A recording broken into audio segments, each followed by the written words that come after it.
अस्सलाम वालेकुम। आपको प्रोग्राम हर फिराज में खुश आमदीद कहते हैं। मैं हूं जमील फारूकी और मेरे साथ हमेशा की तरह मौजूद हैं जनाब औरिया मकबूल जान साहब। नाज़रीन, ट्रंप इंतज़ामिया के अमरीका में आते ही मुख्तलिफ लोगों के पाकिस्तान के लिए चेहरे भी खुलकर सामने आने लगे हैं। हुसैन हक्कानी साहब का आर्टिकल, उनका बयान और पाकिस्तान में सियासतदानों का रद्द-ए-अमल, आज का हमारा पहला टॉपिक यही होगा और इसी पर बातचीत करेंगे जनाब औरिया मकबूल जान साहब से। इस पर सवाल करने से पहले औरिया साहब, मैं आपसे जानना चाहूंगा, आपने बड़ा ही खूबसूरत एक ब्रूच लगाया हुआ है, ये इसका मकसद क्या है? देखिए, वो मैं पिछले दिनों कामरा गया था लेक्चर देने के लिए। कामरा बेसिकली पाकिस्तान की एयरफोर्स की एक वो इंस्टीट्यूशन है कि जहाँ हम GF थंडर बना रहे हैं, जहाँ हम मशाक बना रहे हैं। इस वक्त पाकिस्तान जो है वो दुनिया में जो बनाता है, वो इवन जो बड़े बड़े F-16 वगैरह हैं वो 15 हैं और ये 18 जहाज़ की उसकी बनाने की कैपेबिलिटी है। तो वहाँ उन्होंने एक बेचारा जो बंदा, मेरा ख्याल उनका जो जूनियर ऑफिसर था, उसने मुझे लगाया। अच्छा। तो उसने कहा सर आप इसको टीवी प्रोग्राम में मैं देखूंगा देखे, तो मैं उसकी फरमाइश पे सच्ची बात है अच्छा भी लगा। पाकिस्तान का एक प्राइड है, GF थंडर 17 जो है पाकिस्तान का प्राइड है। हम अपने प्राइड पे खुश होना हमें अच्छा नहीं लगता, पता नहीं क्यों बात है, कोई जिक्र नहीं करेगा। यहाँ पर अमेरिका पूरी दुनिया को आर्म्स एंड एमुनिशन बेचेगा और वो कहेंगे it's part of our economy, ठीक है। पाकिस्तान टैंक बेचे, पाकिस्तान जहाज बेचे, पाकिस्तान मशाक आप देखें उस वक्त डील हो रहे बेचे, नहीं ये तो हम तरक्की नहीं की ना जी।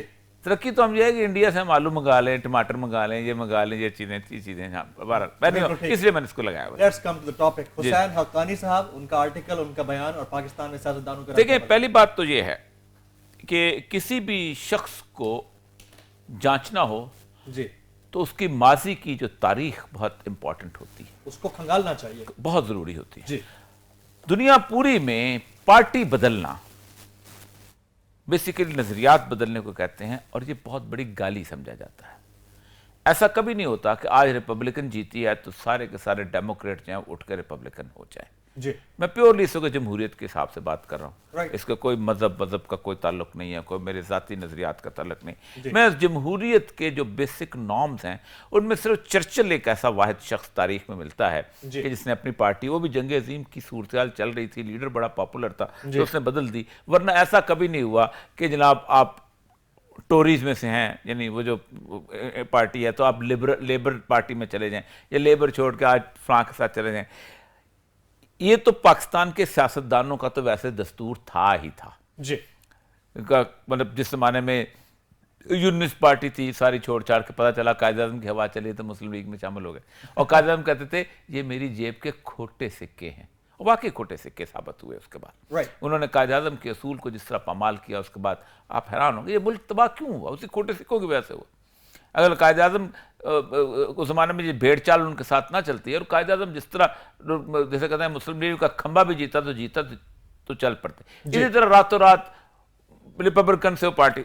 हुसैन हक्कानी साहब जब यूनिवर्सिटी में पढ़ते थे तो यूनिवर्सिटी में उस जमाने में एक तो जमीयत खुद अपने लोगों को नाम इस्लामी जमीयत तलबा जो कि जमात इस्लामी की एक विंग जी, उस जमाने में ये हमसे थोड़े से कुछ अरसा सीनियर थे, तो उस जमाने में मैं तो इनको लिबरल समझ रहा हूं सर। नहीं, तो अच्छा जमात इस्लामी जमीयत की तरफ से ये कराची यूनिवर्सिटी के सदर मुंतखब हुए। अच्छा। और ये बड़े नारे लगाया करते, सुबह मुनव्वर, शाम मुनव्वर, रोशन तेरा, नाम मुनव्वर, सुबह मुनव्वर। हक्कानी साहब बड़े नारे लगाया करते। अच्छा। जमातिये बन के इन्होंने इलेक्शन जीता। और इलेक्शन जीतने के बाद उन्होंने कोई इंटरनेशनल पता नहीं स्टूडेंट फेडरेशन पता नहीं एसोसिएशन थी, उसके अंदर एक बड़ी, हमारे एक बहुत प्यारे दोस्त हैं मियां सलीम अल्लाह साहब, वो इनके बड़े अच्छे दोस्त बन गए थे, वो भी उसके अंदर थे। फिर बड़े दौरे शौरे, इन्होंने तेज आदमी थे, अंग्रेजी बड़ी अच्छी थी जी। तो उसके साथ साथ ही ये आहिस्ता आहिस्ता फिर उसके अंदर आ गए और जमात इस्लामी जो थी IGI का एक इत्तेहाद जिस वक्त बनी है तो IGI के इत्तेहाद के साथ ये नवाज शरीफ के करीब हुए। अच्छा। तो नवाज शरीफ को शीशे में उतारना तो इनको बड़ा, हमारे एक दोस्त है असलम खान साहब ने कॉलम लिखा है जी, वो कहते हैं इतने मजे के आदमी हैं जी कि उस जमाने में एक ब्रिगेडियर साहब होते थे, ब्रिगेडियर इम्तियाज साहब, वो बड़े बिला के नाम से जो मशहूर हैं जी। तो कहते हैं ये वहां से आते थे और आके वो जूते खरीद के लाते थे बकायदा उनके लिए, क्योंकि बहुत इन्फ्लुएंशियल आदमी थे। जी। बाजार कहीं बाहर गए जूता ले तो जूता खुद पहनाया करते थे उसको। अच्छा। उन्होंने बड़े मजेदार लगे। अच्छा। उन्होंने नाम तो नहीं लिखा ब्रिगेडियर, कल मैं मुझे पता है कि वो कौन से ब्रिगेडियर थे। ठीक। अच्छा, उसके बाद ये हुसैन हक्कानी साहब जो हैं, इसके बाद ये वहां चले गए और उसके बाद IGI के साथ ये नवाज शरीफ के मुकर्रब बने। मुझे याद अच्छी तरह यहाँ हमारे सिराज मरीर एक दोस्त होते थे, वो हम कभी कभी उनको आके मिलने, ये जो मजलिस तरक्की अदब इनका ऑफिस था उसके अंदर आते थे। तो हमारे एक और दोस्त थे अली अकबर अब्बास, वो भी इनके एक ग्रुप बना हुआ था पब्लिसिटी का, बड़ा हैंडलिंग ग्रुप। जी जी। तो लोग गवाही देंगे कि उस जमाने में इन्होंने बड़ी बड़ी शैतानी किस्म की, बल्कि उसने लिखा भी है कि उन्होंने एक आइडिया जो दिया था कि बेगम नुसरत भुट्टो और बेनज़ीर जो हैं, इनके जो नीमुरियां तस्वीरें हैं ये हेलीकॉप्टर से डिस्ट्रीब्यूट की जाए, लोगों के ऊपर निछावर की जाए। निछावर की जाए, ये बड़ा मजा। अच्छा, फिर उसके बाद इन्होंने आहिस्ता आहिस्ता फिर उसका पीपल पार्टी में आ गए। ये वाहिद शख्स थे कि जिनको बकायदा ब्यूरोक्रेटिक पोस्ट दी गई, इनको सेक्रेटरी इंफॉर्मेशन लगाया गया, इनको ये सोचा गया होगा कि जब इनके पास इतनी इंफॉर्मेशन है और तस्वीरें तक फेंकवा सकते हैं, चलो इनको दूसरी एक और चीज, इनको हाउस बिल्डिंग फाइनेंस कॉर्पोरेशन का पता नहीं क्या बुलाया गया था। फिर ये श्रीलंका के सफीर भी लग गए और इस दौरान जो हुआ ये कि वो जब इनके गुलाम इसाक खान की और इसकी आपस में हुई जब चपकलश जी नवाज शरीफ की, ये गुलाम इनकी गलती हो गई, फिर गुलाम साहब के कैंप में चले गए। अच्छा, लेकिन ये एकदम खिलाफबाजी खा के यूं आसफ जरदारी के करीब आए और ये हो, आज वो अपने आप को डिफेंड कर रहे थे एक जगह और इसी अपने सारे एक्शन को जी। फिर उसके बाद आसफ जरदारी की इन्होंने उसमें उतरे। फिर उन्होंने बहुत पीपल पार्टी की बहुत बड़ी लीडर थी, उनकी हमशीरा से शादी की और फिर उसके थ्रू फिर उसको विलायत की सर, हो गई। आज कमर जमान कायरा, आज खुर्शीद शाह साहब, आज पीपल्स पार्टी की लीडरशिप सब नेगेट कर रही है हुसैन हक्कानी को। उस वक्त इनके स्टेटमेंट क्या थे? मैं तो हुसैन हक्कानी का कायल हो गया। अच्छा। पाकिस्तान की सियासत को, पाकिस्तान के लीडरों को, जैसे कहते हैं एक होता था कलंदर जो है ना, कलंदर को कहते हैं बंदर नचाने वाला जी। हुसैन हक्कानी यूं डुगडुगी पे ऐसे खेल रहा है। आप देखें ना कि जिस वक्त इनको भेजा गया सफीर लगा के आसफ जरदारी साहब ने, तो इन्होंने ये सारे का सारा जिसकी ये कहानी बयान कर रहे हैं जी जी। ये कहानी कि उन्होंने जो वीजे दिए उन पर इल्जाम लगा और CIA का एक नेटवर्क यहाँ बना, CIA आलात लेके आते हैं जिसमें रेमंड डेविस और ये सारी चीजें थी जी। उस वक्त नवाज शरीफ साहब काला कोट पहन के, टाई लगा के, जो पाकिस्तान के जो सबसे ज्यादा कहते हैं आर्मी के बारे में गुफ्तगू करते, जनरल कियानी के बयान के साथ जी, अहमद शुजा पाशा के बयान के साथ सुप्रीम कोर्ट के अंदर ऐसे दाखिल हुए जैसे पाकिस्तान में AK बरोई दाखिल हो रहा है या पाकिस्तान को ऐसा जबर दाखिल हो रहा है या कोई एतजाज दाखिल हो रहा है, तो कोर्ट दे आड़ियां जाड़ियां देखने वाली जी कमाल की। इसके बाद पीपल पार्टी का हर बंदा हुसैन हक्कानी को डिफेंड कर रहा था उस वक्त। ये दौर की बात है और आज नेगेट कर रहे हैं ये सारे। आप अंदाजा करें कि आज गिलानी साहब ने आज इनको उन्होंने पनाह दी जी प्राइम मिनिस्टर हाउस में। जी। आज गिलानी साहब ने जब हुसैन हक्कानी के खिलाफ बयान दिया है जी, तो उनको ये कहा है कि आप तो उसमें थे प्राइम मिनिस्टर हाउस में, आप भाग कैसे गए वहां से? यानी अपने ऊपर ही बिल्कुल सही बात। आज वो एक प्रोग्राम में हिना रबानी खर और हक्कानी साहब इकट्ठे थे। हिना रबानी खर ने कहा कि हम जानते हैं हक्कानी साहब को, जी इंडिया में जिस तरह के ये बयान दिया करते थे पाकिस्तान के खिलाफ थे ये। उसके ऊपर उन्होंने कहा कि पुरानी आशनाइयां ही चली गई, इतने सालों की आशनाइयां। फिर कहा रबानी का आपको कि आप तो जनाब $40,000 का पर्स तो मेरे पास नहीं था। अब हक्कानी साहब पर्स तो नहीं ले सकते ना, क्या जाहिर है वो तो खतून ही लेगी ना। उनको तो छोड़ दें सर, उनको तो छोड़ दें। हक्कानी साहब ट्रंप इंतजामिया की नजर में अच्छा बनने के चक्कर में कुछ भी कर सकते हैं। और चीज देखें, ये खुर्शीद शाह, आज रहमान मलिक ने तकरीर, रहमान मलिक उन लोगों ने जो बहुत डिफेंड किया करते थे हुसैन हक्कानी। आपको पता है कि एक बड़ी क्योस की सिचुएशन बनी हुई थी पाकिस्तान, यानी पहली दफा सुप्रीम कोर्ट की तारीख में अदलिया का जो पैटर्न बदला था जी। अदलिया जो है हमारी ये है एडवर्सोरियल, ठीक है जी। मतलब ये है कि आप कोई कंप्लेंट करते हैं तो आपको साबित करना है कि जनाब ये क्या है, दलाइल लाना आपका है। पहली दफा इंक्विजिटोरियल प्रोसीडिंग हुई थी कि नहीं, अदालत ने कहा था हम खुद इन्वेस्टिगेट करेंगे। अच्छा। और बकायदा कमीशन बना था। और हालत ये थी कि एक मंसूर एजाज था, उन्होंने इसके हक में बयान लिखा था। फिर अचानक मंसूर एजाज की सुना जाता है कि पाशा की मुलाकात हुई थी और उसने फिर ब्लैकबेरी का वो बड़ा मेमोगेट स्कैंडल की ब्लैकबेरी का था। लेकिन उसके अंदर नवाज शरीफ साहब जो थे ये हक्कानी साहब के खिलाफ थे, ठीक है। और जरदारी साहब उनको डिफेंड कर रहे थे। कुछ लोग कहते प्राइम मिनिस्टर हाउस में, कुछ कहते प्रेसिडेंट हाउस में, छुपा के रखा हुआ है, छाया बल्कि बड़ी खबर थी बहुत ज्यादा अंदर कि बहुत डरते थे कि मुझे फौज उठा के ना ले जाए या वो ना ले जाए, क्योंकि ज़ाहिर बात है एक बड़ी कैफियत बनी हुई थी, क्योंकि वहां पर जो पाकिस्तान का जो मिलिट्री अटैची था ना जी, उसने बकायदा बाई हैंड लिख के भेजा कि हुसैन हक्कानी जो हैं ये इतने इतने इतने वीजे जो हैं जारी किए जा रहे हैं, इसका कुछ पता नहीं है। सर क्या ये और वो है वीजों की बात आ रही है, क्या ये पॉसिबल है कि इतने सारे वीजे बगैर किसी इन्वेस्टिगेशन के जारी वो तो आज हिना रब्बानी खान ने उस बयान में कहा है जी, हमें तो पता नहीं, बाईपास करते थे और बाईपास करके वो सारा कुछ करते थे। ज़ाहिर बात है पाकिस्तान में मुशर्रफ ने अमेरिकन को इतनी खुली देखिए, आप मैं इसकी हिसाब नहीं, आज से तकरीबन मैंने 2006-7 में मैंने 5 कॉलम लिखे थे ब्लैक वाटर के ऊपर, बिल्कुल कि पेशावर के अंदर ब्लैक वाटर जो है वो कैसे आई है, कहां आई है, किस जगह उनके दफ्तर है। आपको पता है कि 200-250 दफा घर जो थे ये तकरीबन जो हैं ये इस्लामाबाद के अंदर लिए गए थे और इस्लामाबाद के लिखे ले गए थे और उसके बकायदा प्रोग्राम हुए, लोगों ने कॉलम लिखे, सब कुछ हुआ, कुछ नहीं हो रहा था। इसमें हुसैन हक्कानी साहब बड़े मुमद्दुम मामन थे। अब देखना रेमंड डेविस का वाकया कितना बड़ा वाकया है पाकिस्तान की तारीख का। इससे ज्यादा क्या हो सकता है कि आपने 2 बंदों को मारा, फिर उसके बाद पूरी पाकिस्तान की स्टैब्लिशमेंट है वो जो बैठी और बैठ के उन्होंने पैसे दिलवाए और वो कहते जो है कि पीछे जो है वो चीफ जो था खुद वो अदालत के अंदर बैठा हुआ था, जब तक वो छोड़ के रेमंड डेविस को खुदा हाफिज कह के नहीं आए तो सारे तो हुसैन हक्कानी ने जो बात की है जी, उसने कहा जी उसामा बिन लादेन जो था, ठीक है, इसकी सारे मामले के अंदर पॉलिटिकल लीडरशिप जो है ये बहुत मजबूत है। आज वो कह रहे थे नहीं अकेली पॉलिटिकल नहीं, बाकी भी थे और ये भी थे। मसला पता है क्या है, मसला सारा ये है कि ये लोग जो हैं ये पाकिस्तान में ना इनको इज्जत न देता, इनका कोई खरीदार ही नहीं था दुनिया में।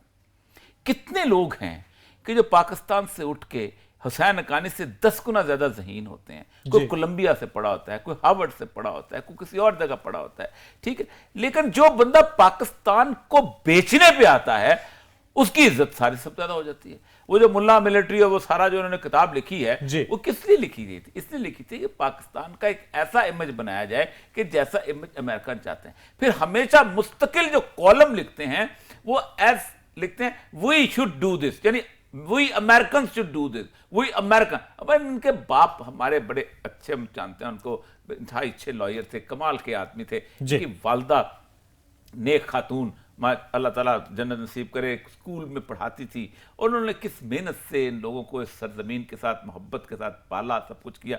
उसके बाद अगर कोई शख्स ये कहता है ठीक है जो मर्जी करें, लेकिन मसला सारा ये है कि इस मुल्क में रह के करें, फिर कहेंगे नहीं हमारे साथ तो वो हमें ये हो जाएगा वो हो जाएगा।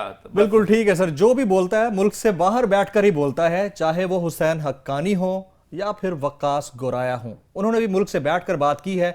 क्या बात की है, बात करेंगे एक ब्रेक के बाद।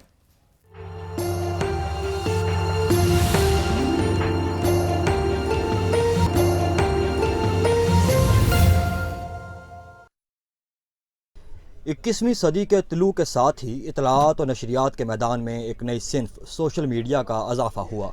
हर कस और नाकस को अपनी बात करोड़ों कारईन और सामईन तक पहुँचाने का जरिया मिल गया। यहाँ इस सोशल मीडिया ने मशरक़ वस्ता और शुमाली अफ्रीका के ममालिक में अवामी बगावत की सुलगती चिंगारी को दहकते अलाव में बदला। वहीं जनूबी एशिया के ममालिक खासकर पाकिस्तान और बांग्लादेश में मजहब पसंदों और मगरबी तहजीब के परवरदा सेकुलर फाशिस्ट तबकात को मैदान जंग भी फराहम किया। इन पुरअमन मुआशरों में हैजान पैदा करने, मजहबी जज्बात को ठेस पहुँचा कर इनमें गुस्सा पैदा करने और इस गुस्से के नतीजे में पैदा होने वाली ख़तरनाक सूरत हाल से फ़ायदा उठाने के लिए सेकुलरिज़म, लिबरलिज़म और फ्रीडम ऑफ स्पीच के नाम पर दीन इस्लाम, नबी अकरम सल्लल्लाहु अलैहि वसल्लम और असहाब कराम रज़वानुल्लाह अजमाइन के ख़िलाफ़ बेबुनियाद और बेहुदा मवाद इन सोशल मीडिया वेबसाइट्स पर नशर किया जाने लगा। टीम हरफराज इस सारी सूरत हाल पर नज़र रखे हुए थी। हमने 20 जून 2016 को नशर होने वाले प्रोग्राम में बांग्लादेश में पैदा होने वाली सूरत हाल का हवाला देते हुए इस्तदा की कि पाकिस्तान को इस अंदोहनाक हालत से बचाने की कोशिश की जानी चाहिए। अब रिसेंटली एक फिनोमेना चल रहा है, जो फिनोमेना के ऊपर आज मैं थोड़ा सा डिस्कस करना चाहता हूं कि फेसबुक के ऊपर कुछ गुफ्तगू शुरू हुई और गुफ्तगू के अंदर होता यह है कि मैंने एक आदमी को से बात शुरू की, मैंने उसकी बाप को गाली दी, उसने मेरे बाप को गाली दी, यहां तक बर्दाश्त होता है। एक ट्रेंड आ गया है कि मेरे बाप तक बात नहीं रुकती, अचानक सैयदुल अंबिया सल्लल्लाहु अलैहि वसल्लम की जात पर कीचड़ उछालना। हरफराज के इंतबाह को अभी कुछ अरसा ही गुजरा था कि इन सेकुलर फाशिस्ट तबकात का फैलाया जाने वाला गंद काबू से बाहर हो गया। 5 मुबैना ब्लॉगर्स गायब हो गए। इनकी बाजियाबी का मुतालबा करने वाले मुट्ठी भर ग्रोह ने अपनी रवश न छोड़ी और वही गुस्ताखाना जुबान इस्तेमाल की जो इन सोशल मीडिया सफ़हात पर इस्तेमाल की जा रही थी। यहाँ पर ऐसे लोगों को खुली छुट्टी दी हुई है जो पाकिस्तान को और पाकिस्तान को लोगों को 1400 साल पहले पहुंचाना चाहते हैं। हमने इन गुमशुदा ब्लॉगर्स में से एक वकास गुराया के करीबी अजीज को अपने प्रोग्राम में दावत दी और गवाही अवाम और मुख्तदर हलकों के सामने रख दी। ये जो भैंसा के रोशनी और मोची पेज हैं जो कि इंतहाई मतलब तौहीन रिसालत, तौहीन कुरान, तौहीन अल्लाह, तौहीन इस्लाम, इन्होंने मजाक बनाया हुआ था। इनमें जो एक मिसिंग पर्सन है वकास गुराया, मेरा फर्स्ट कजन है। जवाब में एक जर्मन नशरियाती अदारे को इंटरव्यू देते हुए वकास गुराया की अहलिया ने अपने रिश्तेदार पर इल्जामात की तवील फहरिस्त सुना डाली। मैं यही बता रही हूँ कि अब्दुल्ला शुरू से ही जब से वकास का स्कॉलरशिप हुआ था ही वाज वेरी जेलस, और वो वकास शुरू से बहुत ज़हीन और बहुत तरक्की पसंद रहे थे और ही वाज वेरी इंटेलिजेंट। और अब्दुल्ला का थोड़ा सा ये है कि वो उनका अपना ताल्लुक इंतहा पसंद जमात से रहा था। अभी रिसेंटली ही उनको इन्वेस्टिगेशन के लिए बुलाया गया था। अब्दुल्ला की बात को कोई भी इतना सीरियस नहीं लेता था क्योंकि अब्दुल्ला का थोड़ा सा ये है कि वो मेंटली ही इज नॉट वेरी हेल्दी। हरफराज ने अपना असूली मौक़िफ़ वाज़ेह करते हुए एक बार फिर मुख्तदर हलकों से दरख्वास्त की कि इस गुस्ताखाना मवाद की नशर व अशात पर पाबंदी आयद की जाए और मुल्ज़मान के खिलाफ कार्रवाई की जाए। इसका मतलब ये है कि बुनियादी तौर पर आपको जाग अब आई है कि जब ये 3-4 लोग पकड़े गए हैं। हमारा मसला ये नहीं है, हमारा मसला ये है कि ये लोग हैं, इनको आपने पकड़ा है, इनको तुम इज्जत के ताज क्यों पहनाते हो? अदालत में कार्रवाई शुरू हुई तो इस कार्रवाई का भी मजाक उड़ाया गया। इसी असना में तमाम गुमशुदा ब्लॉगर्स घरों को वापस भी आ गए और मुल्क छोड़कर चले भी गए। अब वही वकास गुराया अपनी यूरोपीय पनाहगाह में बैठकर मुमलकत पाकिस्तान के खिलाफ तखरीबी कार्रवाइयों में मशगूल है। आज के हरफराज का सवाल है, पाकिस्तान के कानून नाफज करने वाले अदारे और खुफिया एजेंसियाँ गुज़श्ता 7 साल के दौरान इन अनासर की सरकोबी क्यों न कर सकें? Welcome back. नाज़रीन, रिपोर्ट आपने मुलाहिजा की। किस्सा मुख्तसर, वकास गुराया अब हॉलैंड में बैठा है और बैठकर यह तस्लीम कर रहा है कि पाकिस्तान की स्टेट ने उसे टॉर्चर किया। पाकिस्तान में रहते हुए उसने ये क्यों नहीं तस्लीम किया, इसी पर हम बात करेंगे औरिया साहब से। औरिया साहब, वही बात हुसैन हक्कानी साहब बात करते हैं तो बाहर से बैठकर बात करते हैं, वकास गुराया बात करते हैं तो बाहर से बैठकर बात करते हैं। पाकिस्तान के अंदर बैठकर तस्लीम करने वाले क्यों नहीं हैं ये लोग? ये लोग पाकिस्तान में थे जी, ये लोग पाकिस्तान में ये पेजिस चलाते रहे।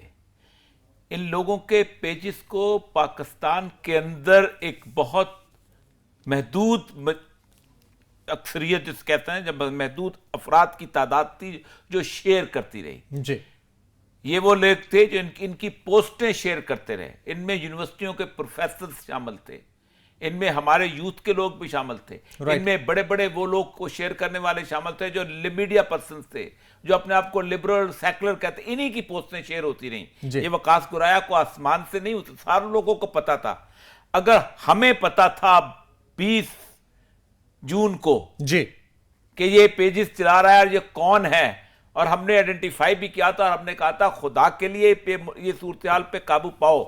इससे पहले हमने 1-2 दफा उनको नूशा रहमान को भी कहा, ये कहते थे उनके सबूत क्या है।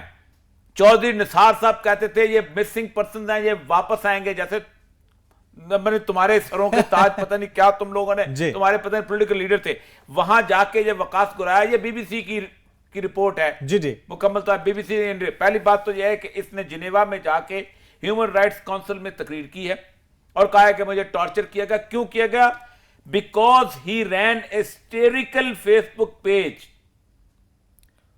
हिस्टेरिकल क्या अंग्रेजी बनाई हुई है ना, अंग्रेजी हिस्टेरिकल, तमस्खड़ उड़ाने वाला। किसका तमस्खड़ उड़ाते थे? अपने बाप का, अपनी मां का, अपनी बहन का, अपनी बीवी का, अपने दोस्तों का नहीं।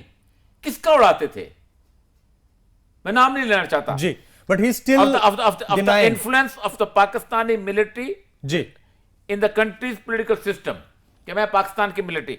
The page has also criticized military policies in Pakistan, the restive Balochistan province. जी. फिर ये कहता है I hadn't done anything criminal, क्योंकि उनके नजदीक तो क्रिमिनल नहीं है बीबीसी के. Otherwise I would have been the court not in legal detention. ये है मेरा मसला. ये तो one sided point of view है ना सर. मेरा मसला सुने ना जी. वो कहता I had done and I hadn't done anything criminal. Otherwise I would have been in the court not in the illegal detention. बिल्कुल बात सही कर रहा है वो. यार आप FIA हो, एक SHO को भी पता होता है क्या हो रहा है अपने इलाके के अंदर जी. आप IB है, आप ISI है, आप MI है, आप FIA है. आपको एक छोटी सी पता चल जाए कि फलां शख्स ने पाकिस्तान की फौज के खिलाफ, पाकिस्तान की किसी मुख्तदर शख्सियत के खिलाफ, पाकिस्तान के किसी मुख्तदर इदारे के खिलाफ, तुम उसको शिक में मादर से खींच के ले आते हो. तुम्हें यह नहीं पता चला 7-8 साल से ये सब कुछ होता चला आ रहा है और ये शख्स वहां जाके एडमिट करता है. ये बंदा यहां से निकल गया जब वो मिसिंग पर्सन में आया जी. बजाय इसके आप MQM के लोगों को JIT करके कोर्ट में पेश करते हो ना. करते हैं, बिल्कुल करते हैं. पेश करने में क्या हर्ज था? क्यों नहीं किया? वहां जाके बकवास कर रहा है वहां पर जाके और एडमिट करता है. फिर कहता है आगे जाके कहता है mister Guraya says the allegations of blasphemy are false and that alleged blasphemic posting. Page से इनकार नहीं कर रहा, पोस्टिंग से कर रहा है. Postings have been fabricated. तुम्हारे पेज के ऊपर फैब्रिकेट कैसे हो सकती हैं? भैया आपका पेज है, आपने खुद किया होगा ना. तुम एडमन हो, लोगों को और ये बीबीसी इतना बेवकूफ है. ये बीबीसी को नहीं पता इंटरनेट कैसे चलता है. बीबीसी को नहीं पता पेज एडमन क्या होता है. एक बंदा अपने एडमन होने से इनकार नहीं करता भैंसे के पेज का. उसे पोस्ट से इनकार कर रहा है. वो पेज है कि जिसके बारे में खड़े होकर उन्होंने कहा कि और सच्ची बात यह है जी कि मैं देख नहीं पाता था उसका. हमने कुछ देर के लिए चलाए थे जी. और मुझे आज तक शर्मिंदगी से लोगों की गैरत को जगाने के लिए चलाए थे पाकिस्तानी इंतजामिया की. मुझे शर्मिंदगी में आंसू आए थे. हमारे यहां आज भी लोग डिफेंड करने कहते हैं कि जज साहब की आंखों में आंसू कोई, और जिसकी आंखों में आंसू नहीं आते वो सैयदुल अंबिया से इश्क तस्वर ही खत्म हो जाता है. वो अदालत में बैठ के करे, वह किसी और जगह पे बैठ के करे यार. और उसके बाद आगे कहता है मिस्टर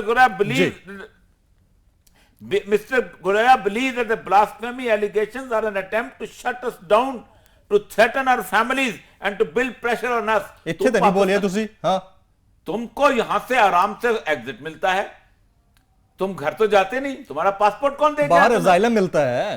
जी. बाहर अजाइलम मिलता है आपको. अच्छा, फैमिली तुम्हारी यहीं रह रही है जी. तुम्हारी उसी बहावलपुर के अंदर फैमिली रहती है. सारे लोग वहीं. और जिस बंदे ने इस बंदे के खिलाफ दिया, आप अंदाजा कर, दोबारा हमने उनको आने का, उसने कहा मेरी माँ जो है वो बीमार हो गई, खाला बीमार हो गई है, मेरी माँ बीमार हो गई है. उन्होंने मुझे मिलते कि उस पर कितना प्रेशर था. नहीं, अल्लाह ताला ने उसको हिम्मत दी. उससे खुद कहा, कहता मैंने अपने खालू को जाके कहा कि इसको मना कर ले, ये बहुत गलत कर रहा है, ये मेरे घर के अंदर ये हरकत हो रही है, मुझे बहुत तकलीफ होती है, जाती तौर पर तकलीफ होती है. या आप अंदाजा करो जी कि आप इतनी बड़ी एस्टेब्लिशमेंट, इतनी बड़ी FIA, इतनी बड़ी ISI, इतनी बड़ी MI, और सबसे बड़ी बात है कोई छुपी हुई चीज नहीं है. ये जुर्म आपके सामने मुस्तकिल 6-7 साल होता रहा. और सबसे बड़ी बात, मुकदमा क्यों नहीं चलाया गया सर? अगर डिटेंशन थी. मैं कहता हूं अभी वकास गुराया के बारे में जी रेड वारंट जारी होने चाहिए यहां से, इंटरपोल के जरिए उसको वापस लाया जाए जी. ये कोई बात है करने की बात. और सबसे बड़ी बात यह है कि लिंक्स ढूंढे जाएं कि इन लोगों को कौन प्रोटेक्ट करते रहे. खड़े होके एक शख्स खड़ा होके इनकी इसी वकास गुराया की तस्वीर पकड़ी हुई है और साथ जाके वो हजरत कह रहे हैं कि 1400 साल पुराना निजाम लेके आना चाहते हैं. खुद भाई साहब, मैं नाम नहीं लेना चाहता जी. क्या मकसद है कहने का? 1400 साल की गिनती कहां खत्म होती है? सैयदुल अंबिया सल्लल्लाहु अलैहि वसल्लम, मेरी मां बाप, मेरी सारी जिंदगी की सब चीज कुर्बान, उन पे खत्म होती है गिनती. तुम 2000 साल भी कह सकते थे, तुम 3000 साल भी कह सकते थे, तुम 5000 साल भी कह सकते थे. तुम मेरे रसूल का मजाक उड़ाते हो कि ये पीछे ले जाना चाहते हैं. और किसके? इसी वकास गुराया की तस्वीर पकड़ी हुई शख्स ने. कोई पाकिस्तान का कानून नहीं है मुकदमा चलाने के लिए खड़ा होता. कि तुम इस शख्स को जो खड़ा होकर पाकिस्तान को बदनाम कर रहा है, कहां यूनाइटेड नेशंस में, कहां ये वॉइस ऑफ अमेरिका का इंटरव्यू है उसका, जो कह रहा है कि हाँ मैं पाकिस्तान की फौज के खिलाफ था, हाँ मैंने एक पेज चलाया था, उस पेज में मैं ब्लास्फेमिक जो थे फैब्रिकेट हो गए थे, आओ डिफेंड करो। लेकिन मसला साज है कि उसके जो चिल्ले चांटे इस मुल्क के अंदर उसको आजादी, और आप अंदाजा करें उसको लिखा जाता है ह्यूमन राइट एक्टिविस्ट। ये तुम्हारे ये कहां के ह्यूमन राइट एक्टिविस्ट हैं? ये किस जगह के ह्यूमन राइट एक्टिविस्ट हैं? कहा लिखा जाता है Pakistani activist, liberal Pakistani activist live, यानी ये आइडेंटिफाई किसने किया? कोई लिबरल खड़े होकर कहेगा कि ये लिबरल है? क्या वो लोग जो लिबरल का पेज चला रहे हैं, क्या वो जो लिबरल की गुफ्तगू कर रहे हैं, क्या वो जो सेकुलर लिबरल पाकिस्तान, पूरी दुनिया में उसकी शिनाख्त लिबरल की है। जो सैयदुल अंबिया सल्लल्लाहु अलैहि वसल्लम को गाली दे उसकी शिनाख्त लिबरल की है। जो अल्लाह ताला की जात को गाली दे उसकी शिनाख्त लिबरल की है। जो इस मुल्क के अंदर इस किस्म की फजूल गुफ्तगू करे उसकी शिनाख्त लिबरल की है। या तो डिसओन करो कि हम नहीं करते जी। हालत यह है कि उसके बावजूद भी अभी तक जिस जोर शोर के साथ होना चाहिए था, कल तक आज वज़ीर आज़म साहब ने बयान दिया है जी, अच्छी बात है, अल्लाह करे कि हो जाए। उसके ऊपर कुछ पीटीआई के एक्टिविस्ट भी अजीबोगरीब बातें करते हैं। इस पे हम बात करेंगे, इस पे हम बात करेंगे, बिल्कुल बात करेंगे, लेकिन एक ब्रेक के बाद 2 मिनट में मैं एक और छोटी सी बात, अगर ब्रेक में 1 मिनट मुझे मिल जाए, मैं बल्कि 1 मिनट आपको नहीं मिल रहा सर, यहाँ हम ब्रेक ले लेते हैं। बिल्कुल, यहाँ वक्त हुआ एक ब्रेक का। ब्रेक के बाद जब वापस आएंगे तो हम बात करेंगे सोशल मीडिया की। क्या सोशल मीडिया के बंद होने से पीटीआई को फर्क पड़ रहा है, और इस सोशल मीडिया का पनामा केस से ताल्लुक क्या है? एक ब्रेक के बाद।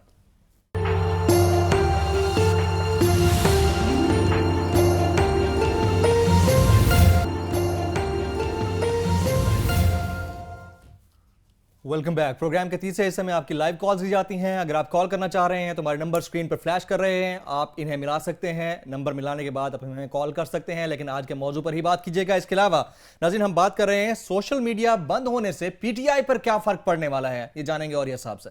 जी औरिया साहब। इससे पहले कि सोशल मीडिया की बात हो, मैं कल के प्रोग्राम में अफसार आलम साहब ने गिला भेजा जी। उन्होंने कहा कि मैंने कहा था कि पीटीआई पैमरा वाले इंसान के बच्चे बने। मुझे गालिब का शेर याद आ गया जी।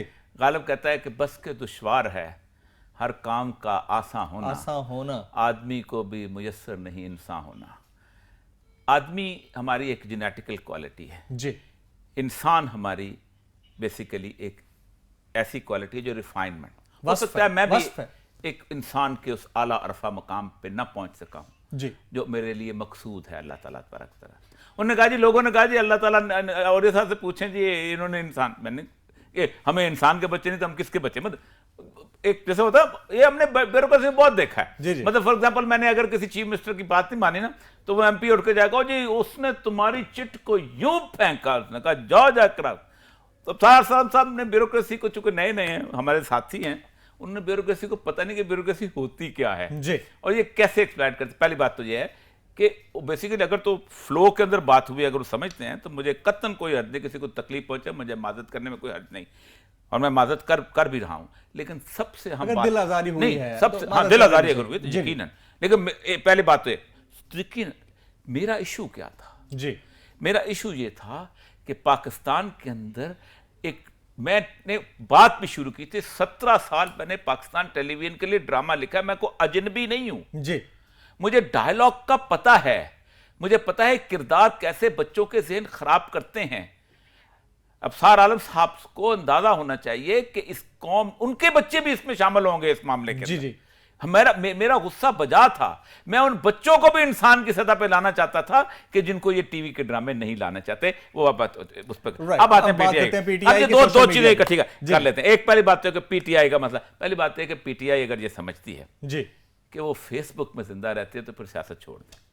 अभी तक तो यही है, सच्ची बात है। नहीं पीटीआई के कुछ लोगों ने इमरान खान को ये झांसा दे रखा है कि वो इस पे, Imran Khan is a popular leader, उसको अच्छा उसकी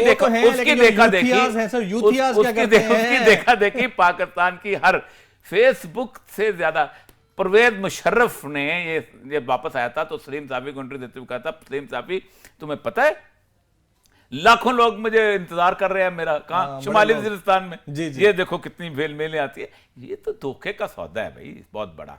जब अच्छा, दूसरा एक जो सबसे इंपॉर्टेंट चीज जो है वो ये है, सोशल मीडिया बंद होने से पनामा पर क्या फर्क पड़ने वाला? नहीं, पनामा का फर्क पड़े। देखिए, अगर फैसला नवाज शरीफ के खिलाफ आया, पनामा लीक्स जो हुई सोशल मीडिया पे थी। नहीं, तो किसने कहा सोशल मीडिया? सर देखें, ओ भाई खुदा के लिए, ओ भाई खुदा के लिए जी, एक जेन्युइन अखबार में हुई थी। नहीं, उसके बाद प्रोपेल सोशल मीडिया से हुई ना सर? कोई प्रोपेल वहां से नहीं हुआ। जेन्युइन अखबार में ना आता, सोशल मीडिया की हैसियत क्या थी? जेन्युइन जर्मन अखबार पे हुई थी, जेन्युइन। ओ भाई, सोशल मीडिया की इंपॉर्टेंस को हमें इग्नोर तो नहीं करना चाहिए ना। एक चीज अगर सोशल मीडिया पे आ रही है तो वो स्प्रेड कर रही है ना। नहीं, कितनी स्प्रेड करती है? नहीं करती। जब तक 7 साल ये लोग सोशल मीडिया पर रहे हैं, एक बंदे ने भी इसके ऊपर एक्शन लिया? जिस दिन ये ब्लास्फेमिक पेजेस इस प्रोग्राम में आए हैं उस वक्त शोर मचा है। ये मसला है। उस वक्त अदालत की नजरों में आया है, उस वक्त लोग वहां पर गए हैं। क्या ऐसी है तो सोशल मीडिया के लोग उस पर इतबार और ईमान ही नहीं करते यार। और ये सब अब तो ये बात तो हमें माननी पड़ेगी, बाद खबरें सोशल मीडिया पे आती हैं, उसके बाद 15 लोगों को रोज बताते देता हूं कि ये पेज मेरा नहीं है जी। झूठ का जहां इतना बड़ा कारोबार हो, मैं तो सपोर्ट नहीं कर सकता उसको, जो करता रहे। और ये सब लोग अपना वीडियो मैसेज छोड़ते हैं और वो मैसेज प्रोपेल करते हुए टीवी पे चलता है सर, ये तो माने ना। चलता रहे, उससे कोई फर्क नहीं पड़ता। पहले प्रेस रिलीज आती थी, अब ट्वीट आता है सर। नहीं, इसको आप कैसे इग्नोर करेंगे? जो कुछ भी आए उसका इफेक्ट इतना जैसे कहते हैं मनफी है, थोड़ा है, छोटा है। इसके साथ पनामा, देखिए मेरी बात, अगर सुप्रीम कोर्ट ना होती जी, पनामा की कोई हैसियत थी?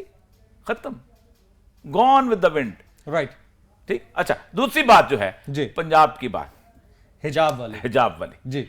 मुझे आज बहुत शर्मिंदगी हुई अपने पाकिस्तान के पूरे मीडिया को देख के जी, और पंजाब की हुकूमत को देख के। एक वजीर ने यह कहा है कि हम हिजाब की एक पॉलिसी की मैं सजेशन देता हूं कि उनको देंगे तो हम उनकी हाजिरियों में 5% हम उनको अटेंडेंस में दे देंगे। पाकिस्तान का मीडिया ऐसे पड़ा है कि जैसे पता नहीं पाकिस्तान में पता नहीं क्या हो गया। और तुम्हें मैंने हुक्म दिया है हिजाब का, तुम्हें अल्लाह उसके रसूल ने हुक्म दिया है हिजाब का। शहबाज शरीफ साहब वजाते दे रहे हैं, तुम कुरान से हिजाब के लफ्ज खुरच दो। और अगर तुम ये 5 सीटें मेरिट की बात करते हैं, स्पोर्ट्स सीटें खत्म करो ना फिर। बिल्कुल ठीक। ये फलां जगह स्पोर्ट्स सीट पे आ रहा है, ये हॉकी में आ रहा है, ये क्रिकेट में आ रहा है, ये वो बना के आ रहा है। पूरे पाकिस्तान में तुमने स्पोर्ट्स सीटें रखी हुई है। मुझे तो स्पोर्ट्स नहीं आती। आसफा भुट्टो वहां से बोली खड़ी होके कि मर्द क्या करेंगे और अपना दूसरे मतलब के, क्या क्रिश्चियनिटी में हिजाब नहीं है? क्या नन हिजाब नहीं पहनती? क्या हिंदुओं में हिजाब नहीं है? उठाएं वे उसकी अपना क्या नाम है, गीता। जितना हिजाब उस माशरे के अंदर है आप सोच नहीं सकते। Absolutely right, point taken. Nazeen, live calls का कहा गया था लेकिन वक्त की किल्लत की वजह से आपकी लाइव कॉल्स हम नहीं ले सके हैं। अगर आप फीडबैक देना चाहें तो फेसबुक और ट्विटर पे हमें ज्वाइन कर सकते हैं। आज के इस प्रोग्राम से जमील फारूकी और औरिया मकबूल जान को इजाजत दीजिएगा।